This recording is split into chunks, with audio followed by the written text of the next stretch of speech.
நமஸ்காரம். அனைவருக்கும் இனிய பக்திபூர்வமான நல் மாலை வணக்கங்கள்.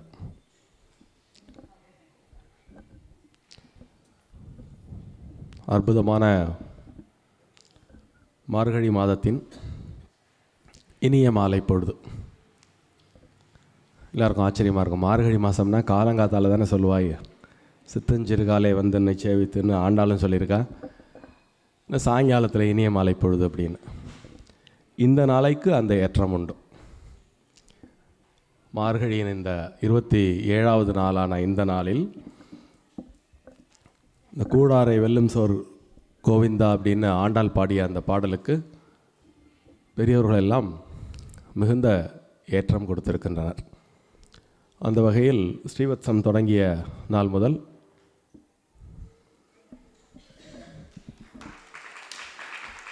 கோயில் சார்பாக அனைவரின் சார்பாக நமது மதிப்பிற்குரிய நம்ம சீதாராம்ஜி அவர்களுக்கு இந்த மாலை அணிவிக்கிற வாய்ப்பை கிடைத்ததுக்கு நன்றி தெரிவித்து மாலை அணிவிக்கிறேன். Thank you sir. தேங்க்யூ. நல்லா பெரிய பிரம்மாண்டமாக ஆண்டாள் மாலை பாருங்கள். ஆண்டாளெல்லாம் எனக்கு கிடைச்ச பெருமை. சூடி கொடுத்த சுடற்கொடி எப்படி வஞ்சனை இல்லாமல் பெரிய மாலையாக பெருமாளுக்கு போட்டு அழகு பாட்டாலும் அந்த மாதிரி ஒரு அருமையான பெரிய மாலையை கொண்டு வந்து இன்றைக்கி போட்டிருக்கா. சந்தோஷம்.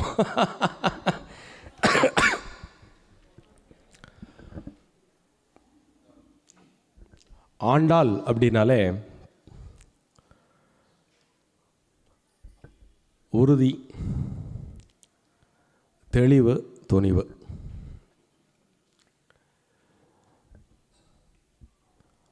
அந்த வகையில் இன்றைய நிகழ்ச்சி ஆரம்பிக்கும் பொழுதே நல்ல துணிச்சலாக ஜம்முன்னு பாடினார் திரு சந்திரசேகரன் அவர்கள். புதிய வாய்ப்பு அவருக்கு இருந்தாலும் அவர் அந்த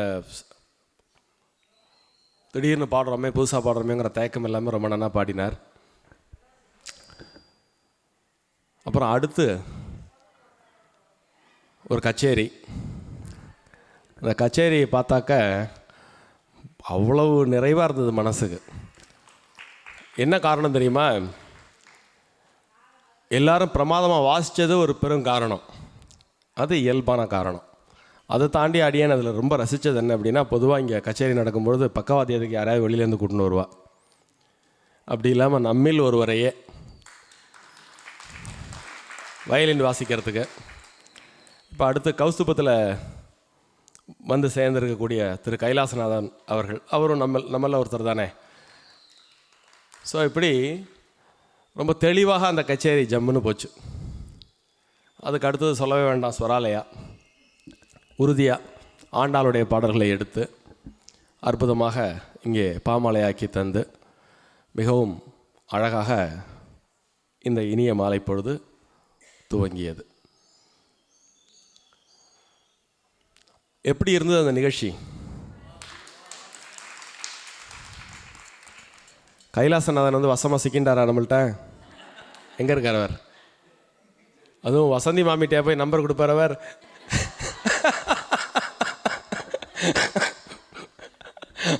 சார் மாட்டினீங்க, இன்னைக்கு வசமாக வந்து மாட்டினீங்க. அவர் என்னடானா ஒரு பாட்டிலிருந்து அடுத்த பாட்டிற்கு தாவுவது போல் ஒரு தாளத்திலிருந்து ஒரு இசை வாத்தியத்திலிருந்து இன்னொரு இசை வாத்தியத்திற்கு எளிமையாக தாவுகிறார். பார்த்தீங்க தானே நீங்கள்? ஸோ அதனால் வசமாக சிக்கிட்டார். ஒரு இடம் இல்லை, 2 இடம். இப்போ ஸ்ரீவத்சம் கௌஸ்துபம் 2லேயும் போட்டு புழிஞ்சு எடுத்துகிட்டு போகிறா. தயாராகிக்குங்க சார். என்ன ஒரு காண கிடைக்காத ஒரு அற்புத காட்சி. நீங்கள் யோசிச்சு பாருங்க. நமது தெய்வம், நம் மனிதர்கள், நாமே பக்தர்கள், நாமே கலைஞர்கள். இந்த இனிய மாலை பொழுதில் இதைவிட வேறு ஒரு சொர்க்கம் உண்டா? சொல்லுங்கள், உங்கள் பதிலுக்காக காத்திருக்கிறேன். இதை விட வேற ஒரு சொர்க்கம் உண்டா?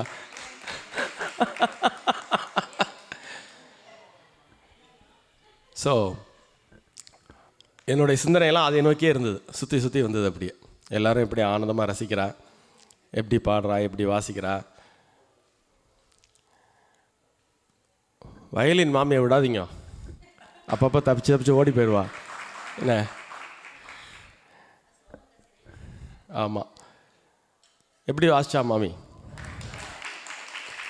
Very good. அவ்வளோதான், அதுக்கு தான் கேட்டேன். நீங்கள் சொன்னால் தானே தெரியும் அவளுக்கு. Very good. ஸோ இது வந்து ஒரு கைலாயமாகவும் வைகுண்டமாகவும் சத்தியலோகமாகவும் சட்டென்று அடிக்கடி உருமாறும் ஒரு ஆச்சரியத்தை தன்னுள்ளே கொண்டது ஸ்ரீவத்சம். அந்த வகையில் இன்று கைலாசநாதன் வாசிக்க கைலாசமாகவும் ஆண்டாள் மொழிகளை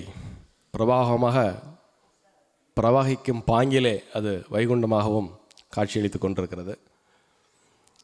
மகா அற்புதம். இந்த வேளையில் ஆண்டாள் பற்றி உங்களுடன் சற்று சிந்திக்க கிடைத்த வாய்ப்பு எனக்கு பெரு வாய்ப்பு மாமி. வழக்கம்போல் அந்த வாய்ப்பை எனக்கு வழங்கியவர் திருமதி வசந்தி சம்பத் அவர்கள். திடீரென்று கூப்பிட்டு நீங்கள் அன்றைக்கி சாயங்காலம் ஆண்டாள் பற்றி கொஞ்சம் நேரம் பேசணும் மிரட்டுறாங்க. எவ்வளோ நேரம் பேச போகிறீங்க? எப்போ பார்த்தாலும் டைம் கொடுக்க மாட்டேன்னு சொல்கிறீங்க. இன்றைக்கி நீங்கள் சொல்லுங்கள், அரை மணி நேரமா, 1 மணி நேரமா, 1.5 மணி நேரமா, 2 மணி நேரமா, எவ்வளோ நேரம் வேணாலும் எடுத்துக்கலாம் அப்படின்னு கொஞ்சம் அப்படியே சர்ப்ரைசிங்காக இருந்தது. ஏன்னா யூஸ்வலாக வந்து டைமிங் வந்து 20 நிமிஷம், 15 நிமிஷம், 12 நிமிஷம்னு சொல்லுவாள். ஆமாம். ஸோ இன்றைக்கி வந்து தாராளமாக வாரி வழங்கி இருக்கிறார்கள். இருந்தாலும் நான் அதிகமாக நேரம் எடுத்துக்க மாட்டேன், பயப்படாதீங்க. உரிய நேரத்தை எடுத்துக்கொண்டு ஒரு சில செய்திகளை பகிர்ந்து மகிழ்ந்து விடைபெறலாம் என்று இருக்கிறேன். இப்போது இந்த உரை ஆரம்பிக்கும் பொழுது ஆண்டாள் என்றாலே, ஆண்டாளை நினைக்கும் போதெல்லாம் எனக்கு பாரதியாரை ஞாபகத்துக்கு வந்துடுவார். எண்ணிய முடிதல் வேண்டும், நல்லவே எண்ணல் வேண்டும், திண்ணிய நெஞ்சம் வேண்டும், தெளிந்த நல் அறிவு வேண்டும் என்ற பாரதியின் வரிகளை தியானித்து ஆண்டாள் பற்றி சற்று சிந்திப்போம். இந்த 4 வரிகளும் ஆண்டாளுக்கு பொருந்தும் என்பதையும் அடியன் பலமுறை உங்களுடன் பகிர்ந்திருக்கிறேன். இன்றைக்கும் இன்னொரு வாய்ப்பாக அதனை பகிர்வதில் பேர் வகை கொள்கிறேன். ஆண்டாள் என்றாலே நினைத்ததை முடிப்பவள். ஆண்டாளுங்கிற உருவம் நம்ம யோசிக்கிற நினைக்கும் பொழுதே பளிச்சுன்னு நமக்கு வரக்கூடிய ஒரு சிந்தனை, பேர் உறுதி கொண்டவள், நினைத்ததை முடிப்பவள். நம்ம எல்லாம் ஆண்டாளை பக்திபூர்வமாக நன்கு பார்த்திருக்கிறோம், அனுபவித்திருக்கிறோம். ஆண்டாளின் திருப்பாவையும் நாச்சியார் திருமொழியும் தேன் மாதிரி காதில் வந்து பாயும். சங்கீதமே தெரியாதவங்க கூட அதை படிக்கும் பொழுது அவ்வளவு எளிமையாக சங்கீத நடையிலே ஆண்டாளுடைய செய்திகள் உள்ளத்திலே சென்று சேரும். அதற்கு ஆண்டாளுக்கு சங்க இலக்கியத்திலே பெரும் பரிச்சயம் இருந்திருப்பதை நன்கு அறிய முடிகிறது. எப்பொழுதுமே இந்த லிட்ரரி ரிசோர்ஸஸ்ன்னு நம்ம சொல்கிறோம் இல்லையா, இதை நேரடியாக நிறைய உரையாசிரியர்கள் உரை எழுதினாலும் ஒரு கவிஞரை நீங்கள் நன்றாக புரிந்து கொள்ள வேண்டும் என்றால் அவர்களுடன் நீங்கள் நேரடியாக உரையாட வேண்டும். அப்படி ஆண்டாளுடன் நீங்கள் நேரடியாக உரையாட முற்பட்டால் உங்களுக்கு பல அரிய பெரிய பொக்கிஷங்களை, ஆண்டாளுடைய திருப்பாவையை ஆகினும் சரி, நாச்சியார் திருமொழி ஆனாலும் சரி, அவைகள் மிகப்பெரிய தங்கச்சுரங்கம், வைரச்சுரங்கம். அதில் அறிவியல் உண்டு, ஆன்மீகம் உண்டு, காதல் உண்டு, வீரம் உண்டு, ஞானம் உண்டு, பக்தி உண்டு, புராண கதைகள் உண்டு. இப்படி அதில் இருப்பவைகளை பட்டியலிட்டு சொன்னால் காலம் போராது. இத்தனைக்கும் அவள் பாடியது மொத்தம் 143 + 30 173 பாசுரங்கள் தான். இந்த 173 பாசுரங்களில் பின்னால் வந்த மாமேதைகளெல்லாம் ஆழ்வார்களில் தலை சிறந்தவர் ஒரே பெண்பார் புலவர். 4000 பாடல்களில் 173 பாடல்களில் பாடிய ஆண்டாளை ஏற்கனவே இருந்த ஆழ்வார்களை எல்லாவற்றை விடவும் இவர் பெரியவர் என்று பெரிய பெரிய மகான்கள், நம்ம இவர் யார் சொல்கிறதுக்கு அப்படின்னு நம்ம சுட்டி காட்ட முடியாத அளவுக்கு மகா மேதைகள் ஆண்டாளை அப்படி ஒத்துக்கொண்டிருக்கிறார்கள்.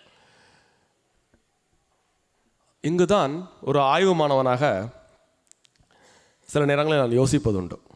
4000 பாடல்களில் 173 பாடல்கள் பாடிய ஆண்டாளுக்கு அவ்வளோ பெரிய ஏற்றம் ஏன்? எப்படி ஆண்டாளுடைய அந்த ஞானத்தை பெரும்பாலான சான்றோர் அவள் 5 வயதிலேயே பெற்றுவிட்டாள், 5 வயதிலேயே கவிமழை பொழியும் ஆற்றலை பெற்றுவிட்டாள் என்பதை பதிவு செய்திருக்கிறார்கள். அதில் அடியனுக்கு எந்த விதமான ஐயப்பாடம் எப்பொழுதுமே இருந்ததில்லை. ஏனென்றால் நம்முடைய சங்க இலக்கியங்கள், புராணங்கள், இதிகாசங்கள் இவைகளெல்லாம் உற்று நோக்குங்கள், மா மேதைகள் பிறக்கும் பொழுதே பெரும் ஞானியராய் பிறந்த வரலாறு பலவற்றை நாம் பார்த்திருக்கிறோம். அந்த வகையில் ஆண்டாள் 5 வயதிலே அற்புதமான தமிழிலே பா இசைத்திருக்கிறாள் என்றால் அது ஆச்சரியப்படுவதற்கு ஒன்றுமில்லை.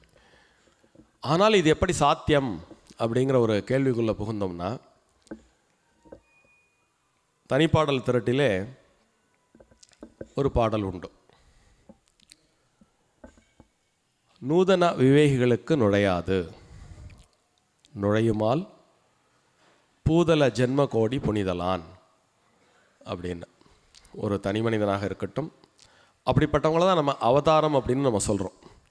ஒரு சாதாரண மனிதர்களிடமிருந்து ஒருவர் தனித்து ஒரு துறையில் உயர்ந்து ஓங்கினால், செயற்கரிய செயல்கள் செய்தால் அவர்களை நாம் அவதாரம் என்று கூறுகிறோம்.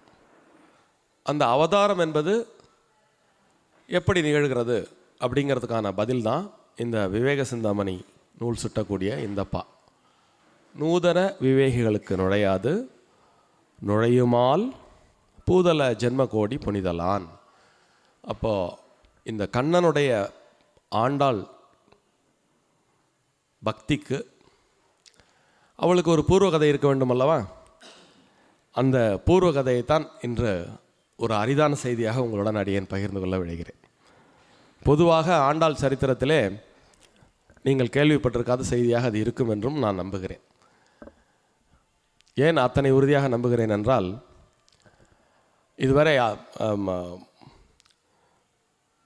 சொல்லப்பட்ட வரலாற்றிலே பொதுவாகவே வந்து அகச்சான்று புறச்சான்றுன்னு 2 சொல்லுவோம் இல்லையா? அந்த அகச்சான்றிலே பெரும்பான்மையான நூலாசிரியர்கள் தன் பற்றிய செய்தியை அங்கோ இங்கோ ஏதேனும் ஒரு இடத்தில் சொல்லிவிடுவது வழக்கம். உதாரணத்திற்கு திருமூலர் கூட எங்கிருந்து வந்தேன் என்பதை அவர் சொல்லியிருக்கிறார்.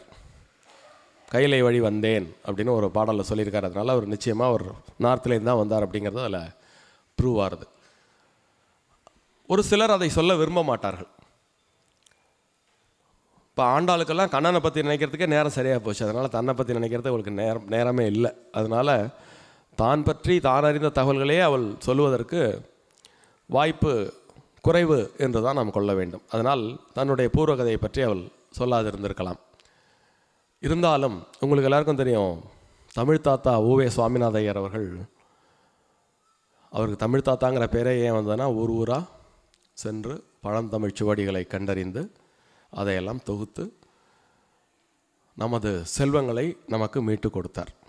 அப்படி அவர் மீட்டு கொடுத்த பல ஓலைச்சுவடிகளில் சிலதான் அச்சில் ஏறி இருக்கின்றன. அவற்றுள் பல அச்சில் ஏறவில்லை. அப்படி கிட்டத்தட்ட 20ஆம் நூற்றாண்டின் மத்தியமம் பாகம் வரை அச்சில் ஏறாத ஒரு கதையை அடியேன் இங்கே உங்களுடன் பகிர்ந்து கொள்ள விழைகிறேன். இந்த கதையை நான் இங்கே சொல்கிறதுக்கு 2 ரீசன் உண்டு. ஏனென்றால் ஆச்சாரிய குரு பரம்பரையில் வராத கதை, ஆண்டாளுடைய சரித்திரத்திலே இடம்பெறாத கதை. இருந்தாலும் இந்த இடத்திலே நான் கூறுவதற்கு தனிப்பட்ட காரணமே உண்டு. அது என்ன தனிப்பட்ட காரணம் என்றால், நான் தவத்தை நம்புபவன். தவம் பற்றிய திருக்குறள் 2 திருக்குறளை இங்கே சொல்லி பின்பு அது எப்படி இதனுடன் பொருந்துகிறது என்பதை நாம் பார்க்கலாம். திருவள்ளுவர் தவம் பற்றி ஒரு 10 திருக்குறள் சொல்லியிருக்கிறார். அதில் 2 மிக முக்கியமானவை என்று அடியேன் கருதுகிறேன். எல்லாமே முக்கியமானது தான், இருந்தாலும் அவற்றில் 2 என் சிந்தையை கவர்ந்தவை. ஒன்று, வேண்டிய வேண்டியாங்கு எய்தலால் செய்தவம் ஈண்டு முயலப்படும் அப்படின்னு ஒரு திருக்குறள். என்ன இதுக்கு அர்த்தம் என்னென்னா, எதை நாம் வேண்டுகிறோமோ, எப்படி வேண்டுகிறோமோ அப்படியே அது கிடைக்கும். எப்பொழுது என்றால் தவம் செய்யும் பொழுது. அப்போது தவம் செய்தால் வேண்டியது வேண்டியவாறு கிடைக்கும். இதுக்கு ஒரு ப்ரூஃப் வேணும் தானே. வள்ளுவர் என்ன அவர் பாட்டுக்கு 1.5 அடியில் ஒரு இஷ்டத்துக்கு சொல்லிட்டு போயிட்டார். பசங்களை 10ஆம் கிளாஸ் படிக்கிற பசங்களை மனப்பாட பகுதியில் ஒரு 2 திருக்குறளை மனப்பாடம் பண்ணுறான்னா அவன் வள்ளுவரை திட்டின்னு இருப்பான். இவருக்கு என்ன கழுவார் 2000 வருஷத்துக்கு முந்தைய என்னமோ நினச்சதெல்லாம் எழுதி வச்சுட்டு போயிட்டார், மனப்பாடம் பண்ணும்போது நமக்கு என்ன கஷ்டமாக இருக்குது அப்படின்னு. நீங்கள் எல்லாருமே இந்த பருவத்தை கடந்து வந்திருப்பீர்கள் இல்லையா? நம்மெல்லாம் படிக்கும்போது மனப்பாட பகுதின்னு ஒன்று உண்டு. அதுக்கு ஒரு 10 மார்க் அலாட் பண்ணியிருப்பாங்க. 100 மார்க்கில் 10 மார்க் மனப்பாடத்துக்கு அலாட் பண்ணியிருப்பாங்க. அந்த மனப்பாடத்தில் முக்கியமாக இது மாதிரி திருக்குறள், நாலடியார், நான்மணிக்கடிகை, மிக முக்கியமான பாடல்களில் சிலவற்றை நான் மனப்பாடம் செய்து அதிலிருந்து கேள்வி கேட்கப்படும், அதில் எழுதினா மார்க் கிடைக்கும் அப்படின்னு. அப்படியாவது இந்த அறங்கள்லாம் போய் சேரட்டும்னு ஒரு காலத்தில் பாடநூல் நிறுவனம் நினைத்தது. அதுக்குள்ளே நம்ம போக வேண்டாம், ஆண்டாலேருந்து நம்ம மாறி போயிடுவோம். ஸோ வள்ளுவர் 2000 வருடத்திற்கு முன்பு எழுதினார். வள்ளுவருக்கு பின்பு தான் நிச்சயமாக ஆண்டாளுடைய காலம். அப்போ வள்ளுவர் எழுதிய அந்த செய்தியை உண்மையாக்கிய ஒரு பெண்மணி இந்த உலகில் உண்டென்றால் அது ஆண்டாள் தான். உலகியலில் நீங்கள் நினைக்கக்கூடிய சாதாரண விஷயங்களையும் தவம் செய்து அடையலாம். ஆனால் பாரதியார் சொன்ன பெரிதினும் பெரிதுகள், பாரதியினுடைய வரிகளெல்லாம் நம்ம பின்னாடி பார்ப்போம். பாரதியார் சின்ன சின்னதாக அப்படி ஒன்லைனர் சொல்லியிருப்பார். அப்படியே அதை எடுத்துன்னு நீங்கள் அப்படியே ஒரு வாழ்நாளையே கழிக்கலாம். ஏன் பெரிதினும் பெரிதுகள்னு அவர் சொன்னார் அப்படின்னா, கடவுளை நீ கொஞ்சம் முயன்றா பார்த்துடலாம். பார்க்கும்போது அவர்கிட்ட நீங்கள் அது அப்படி ஒரு க்ஷண நேர அனுபவமாக அது இருக்கும். அந்த க்ஷண நேரத்துக்குள்ளே அவர்கிட்ட நீங்கள் ஏதாவது கேட்கணும்னா என்ன கேட்பீங்க? எதையாவது அல்பமாக கேட்கப்படாது இல்லையா? அது பெரிதினும் பெரிதுகள், அதை உங்கள் இஷ்டத்துக்கு விட்டுறார் அவர். உங்களுடைய பெரிது எது என்பதை நீங்களே தீர்மானம் செய்து கொள்ளுங்கள் அப்படின்னு. ஆனால் ஆண்டாள் ரொம்ப சூட்சுமம் தெரிஞ்சவ. அவள் பெரிதாக எண்ணியது சாட்சாத் அந்த பரம்பொருளான நாராயணனைத்தான். அப்போது எனக்கு இருப்பதில் பெரிதாக நான் நினைப்பது அந்த நாராயணனையே. எனவே எனக்கு அவன் வேண்டும். இதே திருவள்ளுவர் இன்னொன்று சொல்லியிருக்கார். சொல்லிய யாருக்கும் எளிய அறியவாம் சொல்லிய வண்ணம் செயல்.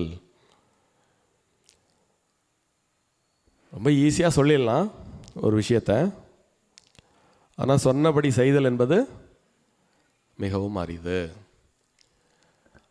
சொன்னபடி செய்வதற்கு என்ன வேண்டும்? தெளிவான எண்ணம் வேண்டும். எண்ணியாங்கு எய்துபர் எண்ணியர் திண்ணியராக பெறின். இந்த திருக்குறளையும் அவர் ஐயம் தெரிபெற அழுத்தி கூறியிருக்கிறார். எண்ணியாங்கு எய்துவர். அங்கே எப்படி வேண்டிய மாதிரி கிடைக்கணும்னு தவத்தில் சொல்லியிருக்கார் இல்லையா? அது மாதிரி நினச்ச மாதிரி நடக்கும். எப்போ அப்படின்னா, எண்ணியர் திண்ணியராக பெறின். அவர் எதை நினைக்கிறாரோ அதில் உறுதிப்பட இருந்தால் அவர் நினைத்தவாறு நடக்கும் அப்படின்னு சொல்லியிருக்கார். இப்போ பாரதியாருக்கு வாங்க, எண்ணிய முடிதல் வேண்டும். அவர் அந்த இடத்துல ஒரு அட்ஜெக்டிவ் கொடுக்குறார். கண்டதெல்லாம் நினச்சி முடியணும்னு நினைக்காத, நல்லவே எண்ணல் வேண்டும். எது நினச்சாலும் நடக்கும் அப்படின்னாக்கா இப்போ சரியான விஷயங்களை நினைக்கணுங்கிற ஒரு பொறுப்பு வந்துடுறது இல்லையா? எண்ணிய முடிதல் வேண்டும், நல்லவே எண்ணல் வேண்டும், திண்ணிய நெஞ்சம் வேண்டும். ஸோ அது நடக்கணும் அப்படின்னா உறுதியான நெஞ்சம் வேண்டும், தெளிந்த நல்ல அறிவு வேண்டும். உறுதியான நெஞ்சத்துக்கும் தெளிந்த நல்ல அறிவுக்கும் பெரிய சம்பந்தம் இருக்குது. எப்போ பார்த்தாலும் நம்முடைய சிந்தனையை மாற்றிகிட்டே இருந்தோம்னா உறுதியான நெஞ்சம் இருக்காது. தெளிந்து ஒரு செயலை செய்வதற்கு எல்லா விதமான காரணிகளையும் ஆய்ந்து தெளிவாக நாம் முடிவெடுத்து விட்டால் பாதி அந்த வேலை முடிஞ்ச மாதிரி. அது மாதிரி ரொம்ப முன்னாடியே அரங்கனைத்தான் நான் மனம் புரிவேன் அப்படின்னு தெல்ல தெளிவாக சிறு வயதிலேயே அவள் முடிவெடுத்து விடுகிறாள். அதன் பிறகு தேரான் தெளிவும் தெளிந்தான் கண்ணையுறவும் தீரா இடம்பை தரும். இந்த திருக்குறள்லாம் வாசிச்சிருப்பான்னு நினைக்கிறேன் ஆண்டாள். தெல்ல தெளிவாக அவள் அப்பாவே எப்பேற்பட்ட ஆழ்வார் இல்லையா அவர், அவரே தந்தை அப்படிங்கிற ஸ்தானத்தில் ஒரு காலகட்டத்தில் இப்படி இந்த ஆண்டாள் நடக்காததை நினச்சி கஷ்டப்படுறாளே அப்படிங்கிற ஒரு எண்ணம் அவருக்கு வந்துடுத்து. அரங்கனையே மனம் புரிவேன் அப்படின்னு சொல்கிறாளே, இது என்ன நடக்கிற கரையா அப்படிங்கிற ஒரு எண்ணம் அவருக்கு. அவர் ஒரு ஆழ்வார், அப்போதைக்கு போதே சொல்லி வைத்தேன்னு நமக்கு எல்லாம் சொல்லிக் கொடுத்தவர். இருந்தாலும் தந்தைங்கிற ஒரு ஸ்தானம் வரும்போது அவருக்கு ஒரு கணம் அப்படி தடுமாறுகிறார். அப்படி தடுமாறும் பொழுது அவர் யோசிக்கிறார், இப்படி நடக்காத ஒரு காரியத்தை அவர் நினைக்கிறாளே அப்படின்னு. அப்போ அவள் இருந்த உறுதியை பார்த்து அந்த உறுதி பெரியாழ்வாரையும் தொற்றி கொண்டது. அப்படிப்பட்ட ஒரு திடசித்தத்திற்கு சொந்தக்காரி. இந்த திட சித்தம் எங்கே இருந்து வந்தது? இப்போ இந்த விவேக சிந்தாமணி சொன்னது போல் நூதன விவேகிகளுக்கு நுழையாது என்றால் 5 வயதில் இவளுக்கு அப்போ பூர்வ ஜென்ம வாசனைன்னு ஒன்று இருக்கணும் இல்லையா? இப்படி இவளுக்கான ஒரு பூர்வ கதையை, அந்த கதையை ஒரு 1000 வருடத்து செவிவழி செய்தி, சீவலமாறன் கதை அப்படின்னு ஒரு கதை. அதை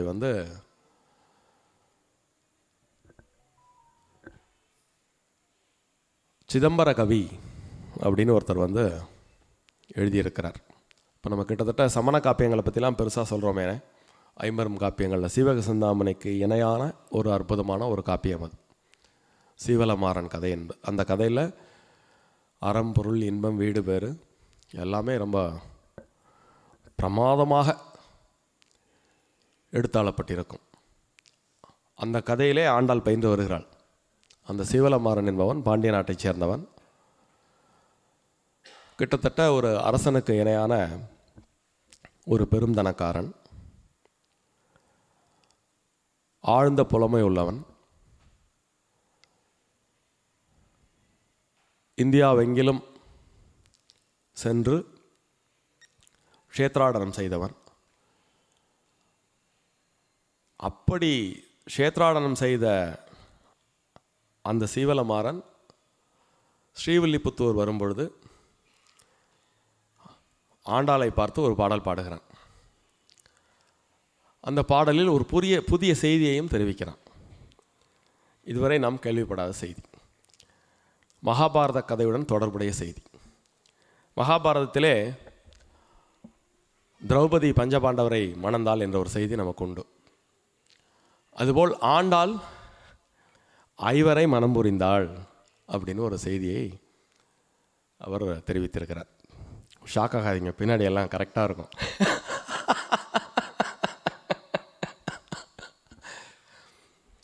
ரொம்ப அழகான ஒரு பாடல்லே அவர் சொல்லியிருக்கார்.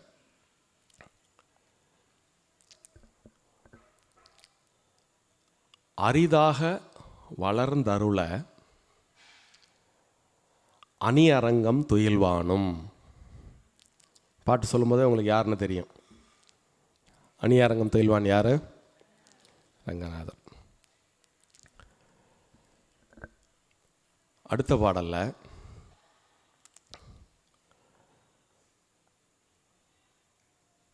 விரி மலையான்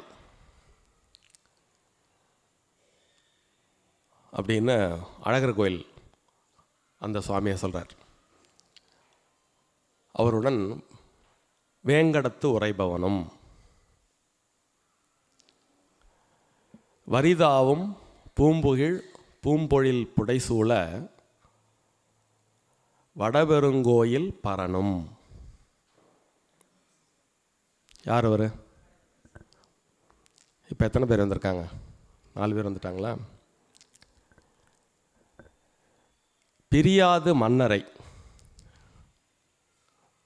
பெருமனம் செய்து இனிது உவந்தார். மன்னர், இந்த மன்னரில் தான் அடிக்கோடு போடணும். ஆரம்பத்தில் இந்த பாடல் படித்த பிறகு இந்த ஆசிரியர் குறிப்பிடக்கூடிய அந்த மன்னர் இங்கே நமக்கு அருகில் இருக்கக்கூடிய மன்னார்குடியைச் சேர்ந்த ராஜ மன்னராக இருக்குமோ, அல்லது அங்கே வடபெருங்கோயிலே அவரை ரங்க மன்னார் என்று நம்ம வடபத்திர சாய ரங்க மன்னார் என்று நாம் கூறுவோம். அப்போ அவரை தான் இன்னொரு இடத்துல வடபெரும் கோயில் பரன் அப்படின்னு சொல்லிட்டாரு. அப்போ அவர் இல்லை. இந்த மன்னர் யார் அப்படின்னு ஒரு கேள்வி எழுந்தவுன்னா அப்படியே பின்னோக்கி போகிறது ஒரு கதை. அது என்ன கதை அப்படின்னா, மகாபாரத காலத்துக்கு போகிறது. மகாபாரதத்தில் கண்ணனாக அவதாரம் செய்த திருமால்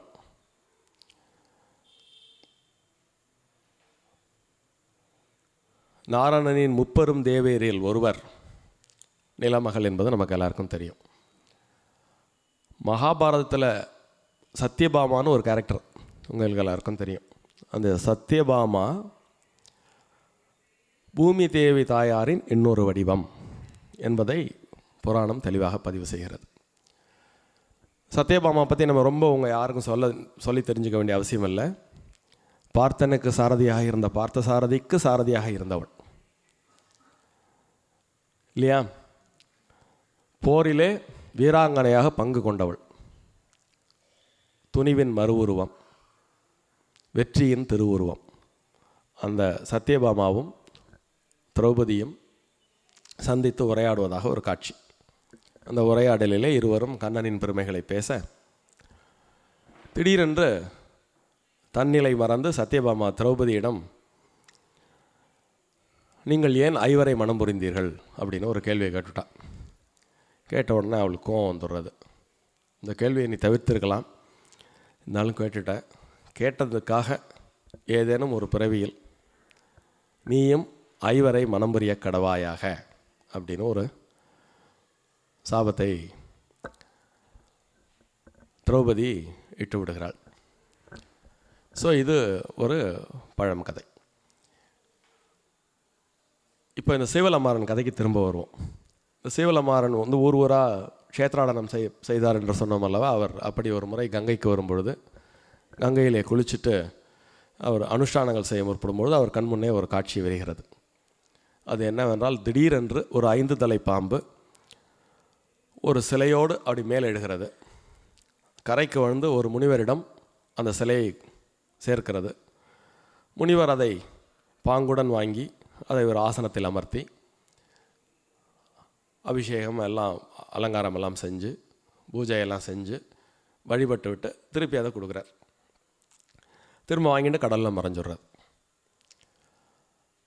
இதை அந்த கவிஞர் ஐவாய் பாம்பு என்று குறிப்பிடுகிறார். வேறு யாரும் இல்லை, வாசுகி தான் அது. அந்த வாசுகியை ஐவாய் பாம்பு என்று குறிப்பிடுகிறார். அந்த வாசுகியானவள் திடீரென்று கங்கையிலிருந்து ஒவ்வொரு நாளும் இப்படி நடந்துகிட்டே இருக்கு. இந்த சீவலமாறன் ஒரு தொடர்ச்சியாக அதை பார்த்துட்டே இருக்கான். டெய்லி இதை பார்க்கறதுக்காகவே கங்கை கரைக்கு போகிறான். ஒரு நாள் தவறாமல் இது நடந்துட்டு இருக்கு.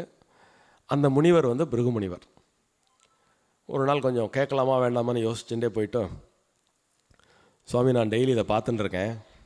ஒரு சிலை அந்த பாம்பை எடுத்துக்கொண்டு உங்கள்கிட்ட கொடுக்குறது, அதை நீங்கள் எல்லாம் ஆராதனையெல்லாம் பண்ணிவிட்டு திருப்பி கொடுத்துறேன். அது என்ன, அதனுடைய கதையை நான் தெரிஞ்சுக்கலாமா அப்படின்னு அவர் கேட்குறார்.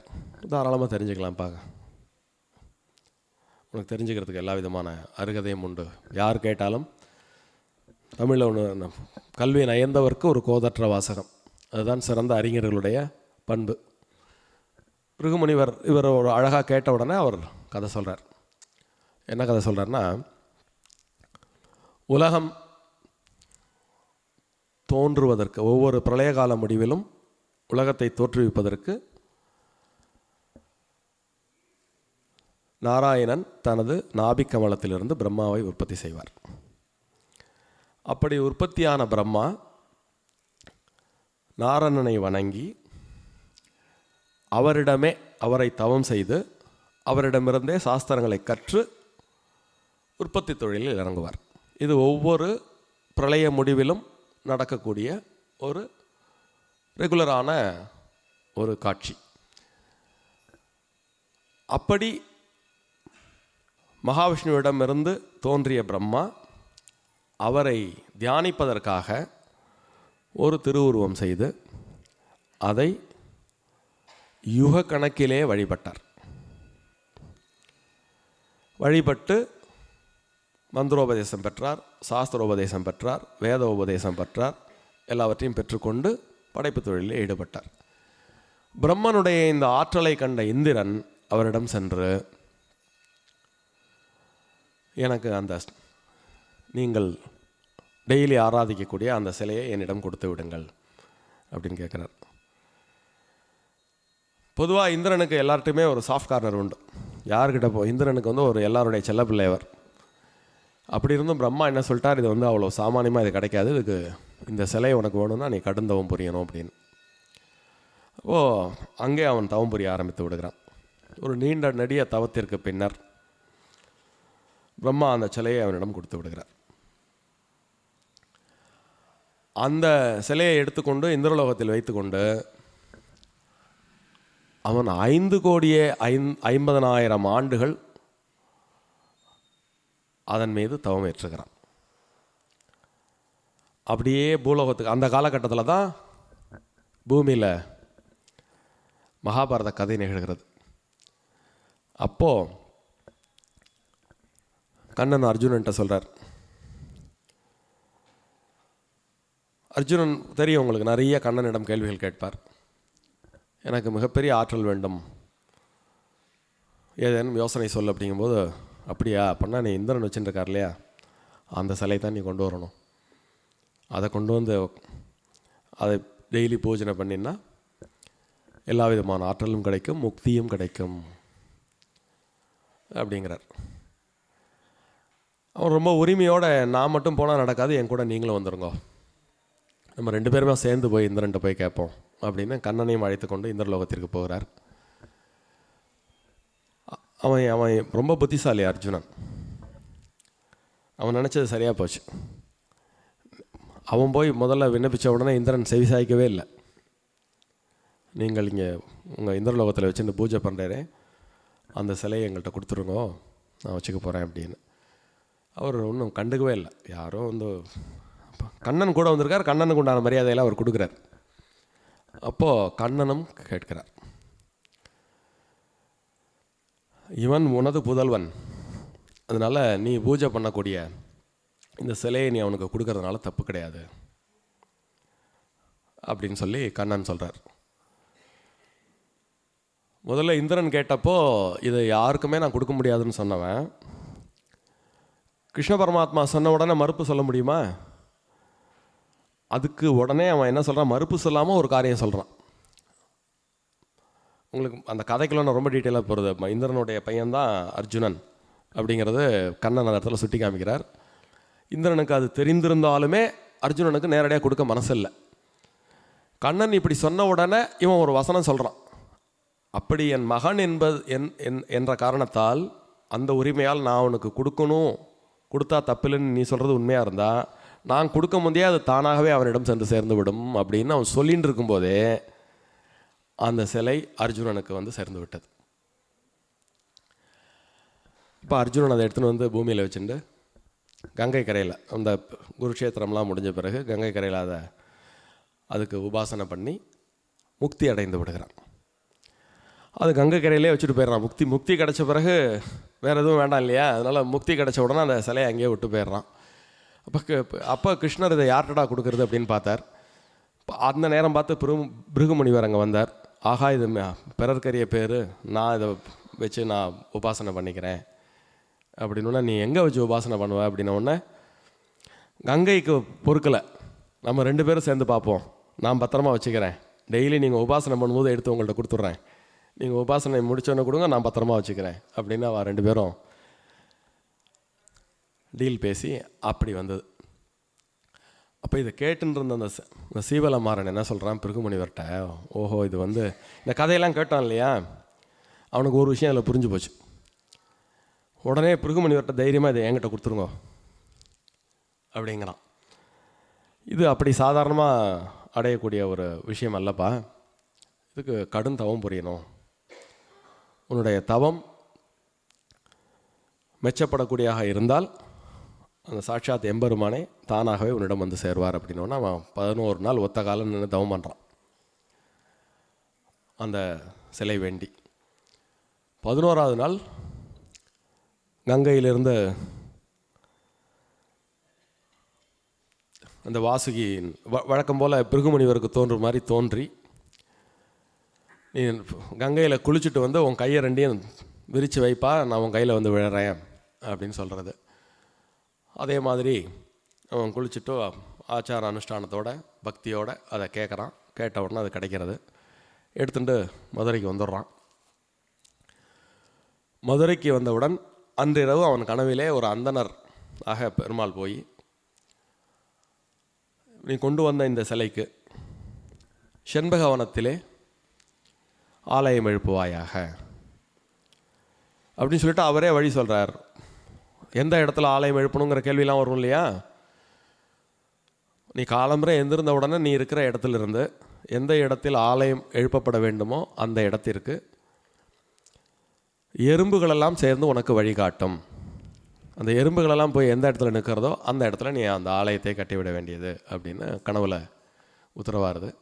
இது மாதிரி அடுத்த நாள் காலம்பரை பார்க்குறாரு, ஒரு பெரும் எறும்பு கூட்டம் இருக்குது. அது பின்னாடியே போகிறார். அது அந்த செண்பகவனத்தில் ஒரு விநாயகர் கோயிலில் போய் நிற்கிறது. அதை சுற்றி எந்த இடத்துல ஆலயம் எழுப்ப வேண்டுமோ அந்த இடத்துல போய் நிலை கொள்கிறது. இவன் இந்த எடுத்துக்கொண்டு வந்த அந்த சிலையை அந்த செண்பகவனத்திலே ஒரு பெரிய கோவில் கட்டி அதற்குள்ளே நிர்மாணம் செய்து விடுகிறான் அந்த சீவலமாறன். இப்போது நிலமகள்னு சொன்னோம் இல்லையா சத்யபாமாவை, இங்கே பெரியாழ்வாருக்கு எப்படி கிடச்சா? பூமி தாயாராக தானே கிடச்சா. அந்த கிடைச்ச இடத்திற்கு பெயர், அதாவது வில்லிபுத்தூர் வேதக்கூனூர்னு அதுக்கு சொல்கிறோம் இல்லையா. கோதை பிறந்த ஊர், கோவிந்தன் வாழும் ஊர். அந்த ஊருக்கு இயற்பெயர் செண்பகவனம். இந்த சீவலமாறன் கட்டிய அந்த ஊர் தான் வில்லிபுத்தூர். இப்போ 5ஆவதாக ஒரு மன்னார்னு சொன்னோம் இல்லையா. இந்த மன்னார் யாரும் இல்லைன்னா ஆண்டாள். நீங்கள் ஆண்டாள் கோயிலுக்கு போனவா எல்லாருமே பார்த்துருப்பேன் இல்லைங்க. ரங்கமன்னாருக்கு தனி கோயில் இருக்கும். ஆண்டாள் பக்கத்தில் ஒரு பெருமாள் இருப்பார். அந்த பெருமாள் தான் இவர் கூறிய அந்த மன்னார். இப்போது இந்த மன்னாருடைய கதையை நம்ம பார்த்துட்டே வரும்போது, ஒன்று உரிமை உள்ள இடத்திற்கு அவர் தானாக வருவார், இல்லை என்றால் தவம் செய்த இடத்திற்கு சென்று சேர்வார். ஆண்டாளை பொறுத்தளவில் அவளுக்கு உரிமையும் உண்டு, தவமும் உண்டு. அதனால் ஆண்டாளுக்கு அருகில் இருக்கக்கூடிய அந்த மன்னாரே இந்த 5ஆவது மன்னார். ஸோ ஆண்டாள் என்றாலே பெருமாளிடம் உரிமை பூண்டவர், பெருமாளுக்காக தவம் இயற்றியவர். அப்படிப்பட்ட ஆண்டாளின் அந்த அற்புதமான நன்னாளை இன்று வெகு விமர்சையாக நாம் கொண்டாடிய இந்த வேளையில் ஆண்டாள் பற்றி ஒரு சில விஷயங்களை உங்களுடன் சிந்திக்க கிடைத்த வாய்ப்பை பெருவாய்ப்பாக எண்ணி நன்றி கூறி மகிழ்கிறேன். நன்றி, வணக்கம்.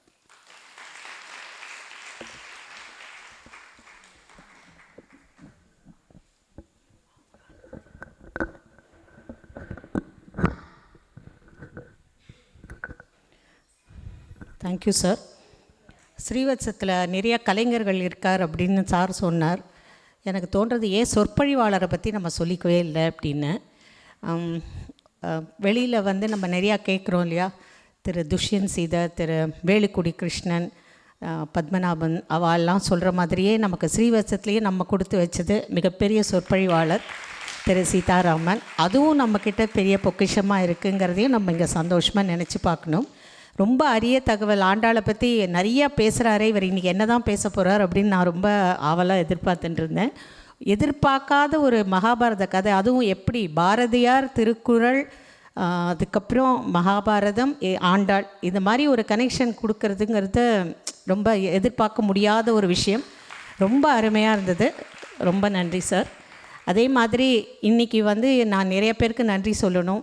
திரு ராஜா பட்டர் இல்லை அப்படிங்கிற குறையை தீர்க்கறதுக்கு லவகுச்சா மாதிரி அவளுடைய மகன்கள் அஸ்வத், அபிஷேக், இந்த 10 நாளும் அவள் 10 நாளும் கார்த்தால் அந்த குழந்த ஒரு 5 மணிக்கே இங்கே கோவிலில் எல்லாம் பண்ணிவிட்டு ஸ்கூலுக்கு 7 மணிக்கெல்லாம் ஓடி போயின்னு இருந்தான். இந்த வயசுலேயே அவளுக்கு இவ்வளோ பக்தியை ஊட்டி வளர்க்குறதுக்கு ராஜா பட்டருக்கு நம்ம நிஜமாகவே ரொம்ப நன்றி சொல்லணும். ஸோ அந்த குழந்தைகளுக்கு நன்றிக்கு பதிலாக நம்ம எல்லோருடைய வாழ்த்துக்களையும் சொல்லணும். அதே மாதிரி வெங்கட்ராமன் மாமா கார்த்தாலையும் சாயந்தரமும் அவரும் எல்லாருக்கும் பூஜையெல்லாம் பண்ணி கொடுத்து ரொம்ப சிறப்பாக நடத்தின்னு இருக்கார். ராஜா பட்டர் குறை இல்லைங்கிற குறையே இல்லாமல். ரொம்ப முக்கியமாக சொல்லணுன்னா இன்றைக்கி ஆண்டாளோட அலங்காரம். ராஜா பட்டர் இல்லாமல் ஆண்டாளுக்கு அலங்காரம் எப்படி நடக்க போகிறதுன்னா, அங்கேருந்து கூட்டின்னு வந்துட்டு ஆண்டாள் நம்ம சிவன் கோயில் கார்த்திகை அவ்வளோ அழகாக இன்றைக்கி கிட்ட போய் பார்த்துட்டு வாங்க எல்லாரும். ரொம்ப அழகாக இருக்குது அலங்காரம். எல்லாமே நிறைஞ்சு இன்றைக்கி அமைஞ்சது நம்ம செய்த புண்ணியம், ஆண்டாள் அருளிய பாக்கியம். இது மாதிரி நிறைய நிகழ்ச்சிகள் நம்ம கூடி இருந்து நன்றாக கொண்டாடணும்னு சொல்லி பிரார்த்திச்சுண்டு இப்போது மகா ஆரத்தி, அதனை தொடர்ந்து பிரசாதம். இங்கேயே உட்காந்து ஆரத்தி பார்க்கலாம். அதுக்கப்புறம் அங்கே கொண்டு ஆரத்தி பிரசாதம் எல்லாம் வச்சுருவா. நீங்கள் எப்பவும் போல் வரிசையாக போயிட்டு வாங்கிக்கலாம்.